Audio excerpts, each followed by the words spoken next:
Otra frase tremenda, la que nos dice hoy Jesús en el Evangelio: tú sígueme y deja que los muertos entierren a sus muertos. Ahí evidentemente está hablando de dos clases de muerte, dos clases de muertos: la muerte espiritual y la muerte física. Deja que los muertos espiritualmente entierren a los físicamente muertos. Como digo, es una frase tremenda. A Jesús no les importa a los muertos físicos y a los muertos espirituales. No es eso. Es que precisamente a veces para salvarles hay que dejarles. A veces salvamos acercándonos y otras veces salvamos alejándonos. Yo, por ejemplo, he tenido que alejarme de mi familia, que estoy en España, aguantando a los españoles y los españoles aguantándome a mí. Y no les digáis nada, pero tengo algún familiar bastante muerto espiritualmente. No digas nada a nadie porque me metes en líos. ¿Cómo se atreve este tío a decir que yo soy? Pues sí, lo siento, pero sí. Te conozco, eres mi hermano. Pero las tengo presentes siempre en el corazón y Dios a algunos nos elige como misioneros, como contemplativos, como contemplativas y misioneras, para abrir a todos los cristianos, de hecho, abrir el corazón a la gran familia humana. Está el testimonio que yo oí una vez de una carmelita, creo que fue en el convento de la Encarnación en Ávila, que había sido misionera. ¿Te suena esta historia? ¿No? Pues había sido misionera con las misioneras de caridad de la Madre Teresa de Calcuta. Y le quedaban 6 meses para hacer los votos perpetuos. Ya había seguido todo el camino como misionera de caridad en vida de la Madre Teresa de Calcuta, que la conocía. Y estaba destinada a Londres. Yo he vivido 4 veces en Londres, 4 años en Londres. Y estaba en una zona donde había muchos ocupas, muchos drogadictos. ¿Te suena ahora? Sí. Pues, y entró ahí con su hermana, que salían de 2 en 2, como manda Jesús, y llevaban comida. Era una jungla de hormigón, de asfalto, apartamentos abandonados o yo qué sé, y como no había electricidad, ni luz, ni agua, ni nada, estaban ahí como tribus de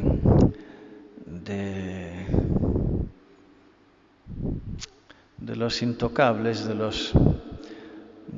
la basura de la humanidad.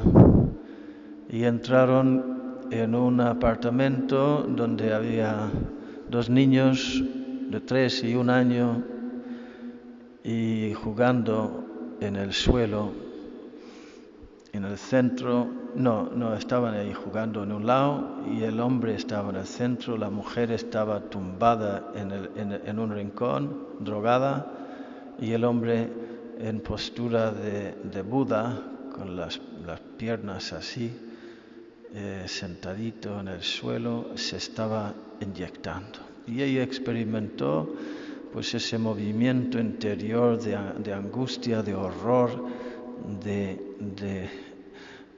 toda la oscuridad del abismo, de la desesperación, y se pensó para sus adentros: ¿cómo voy a llegar a los miles o millones que son como estos si ni siquiera soy capaz de llegar a los que aquí tengo delante? Que los puedo tocar y sin embargo no les puedo tocar el alma con la vida y con el Evangelio. Y experimentó el sinsentido de todo, el vértigo del abismo, que nada tiene sentido. Muchas veces tenemos esa experiencia todos, Decía San Juan Pablo II, creo que fue en la encíclica Fides et Ratio, Fe y Razón, decía una frase que a mí me ha hecho mucho bien: no podemos sucumbir al chantaje continuo de la duda. El demonio, además de ser mentiroso y padre de la mentira, es también padre de la duda, que nos hace dudar de todo.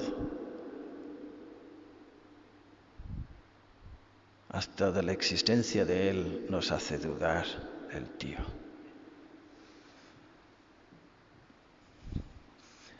Y enseguida oyó en su corazón una palabra tronante de autoridad divina que le dijo: esta clase de demonios se echa solamente con la oración y el ayuno. Tú al Carmelo. Se quedó completamente descolocada. Claro, le faltaban 6 meses para los votos perpetuos. ¿Qué pasa aquí? Tú al Carmelo. Y sin embargo, con la oración, con la perseverancia en la oración, vio con cada vez más paz y claridad que fue la voluntad de Dios para ella. ¿Eso significa que las carmelitas necesariamente llegan más lejos que las misioneras de caridad? No, pero en el caso de ella, pues era la voluntad de Dios para llegar más lejos. Y ahí la Iglesia nos está enseñando también, poniendo como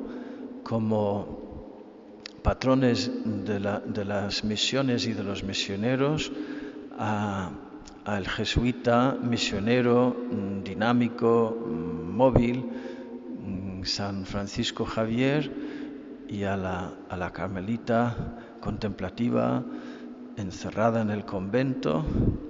Encerrado no, porque su espíritu llega a todos los rincones del mundo. Y así es el destino de la carmelita, que su corazón, su oración, su amor llega a todos los rincones del mundo, dando vida a los muertos.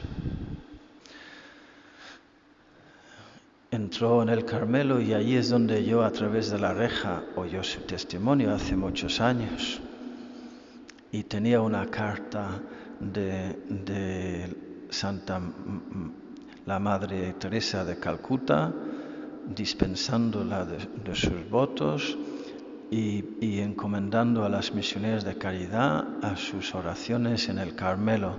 Aquí estamos ante un misterio grande y hermoso. Impresionante. Oración y sacrificio. ¿Qué poder tiene? Hemos oído en la primera lectura cómo el pueblo judío ha caído en 4 pecados. 3 crímenes de Israel, y por 4 no revocaré mi sentencia. Y los 4 crímenes son la esclavitud, tener esclavos, la explotación de los pobres por los ricos que los pisan y los machacan y se aprovechan de ellos, les engañan. Luego la perversión, padre e hijo acostándose con la misma mujer, perversión. Y en cuarto lugar, sacrilegio, corrupción hasta en el templo y entre los encargados del templo. Atención los que olvidáis a Dios. ¿Por qué recitas mis preceptos y tienes siempre en la boca mi alianza, tú que detestas mi enseñanza y te echas a la espalda mis mandatos? Pues nosotros no queremos ser de los que se olvidan de Dios. Al contrario, Jesús en el Evangelio nos llama al seguimiento radical, a no mirar hacia atrás, ni hacia la izquierda ni derecha, sino hacia Él, uniéndonos a Él, identificándonos con Él, en pobreza, en castidad, los seglares como seglares, los religiosos como religiosos, pero en castidad, en obediencia, en pobreza, todos. Y de una forma más radical, los llamados, pues eso, a la consagración especial, particular.